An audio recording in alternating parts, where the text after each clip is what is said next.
The first of these guidelines was the Australian Dietary Guidelines, and on your screen you can see the dietary pyramid based on the 1982 guidelines. So the dietary guidelines recommended a diet based upon carbohydrates, including cereals, fruit, vegetables, bread, pasta and rice. In the middle of the pyramid is proteins, and we're advised to ensure an adequate amount of protein, and at the top are fats.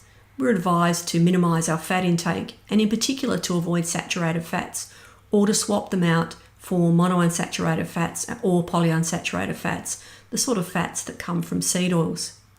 So as a country, we've been following the Australian Dietary Guidelines for 40 years. So how has that turned out for us?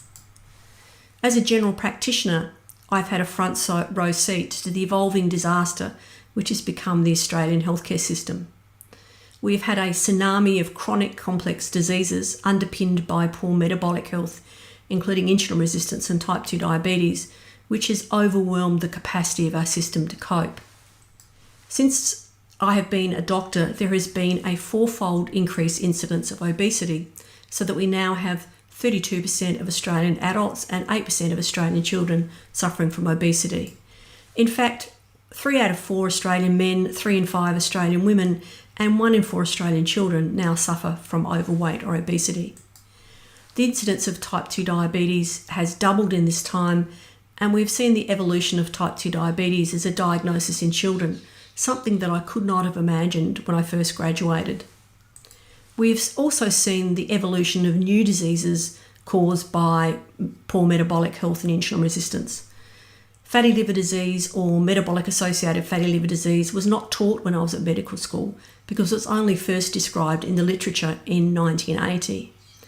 This is a disease which causes inflammation, fibrosis and cirrhosis of the liver and increases the chances of developing liver cancer.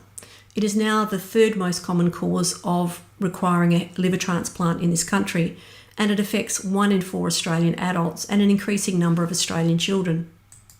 So how was I going? This is a photograph from 10 years ago of me sitting at my desk in my general practice, and you can see that I wasn't going particularly well. I had obesity, pre-diabetes, fatty liver and sleep apnea. I'd been on a low-fat diet for 40 years, and I had struggled with my weight my entire life. I'd been on and off diets, mainly consisting of eating less and exercising more, achieving weight loss only to put that weight on and some more. I'd pretty much given up hope. I decided that I was going to be obese for the rest of my life and that I would develop type 2 diabetes, and there was nothing I could do about it.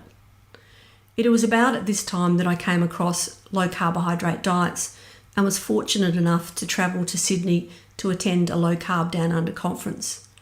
There I met dietitian Nicole Moore, who taught me how to live a low carbohydrate life and then a ketogenic life, and I had great success. For the first time in my life, I lost weight and sustained the weight loss. I reversed my pre-diabetes and my fatty liver and my sleep apnea.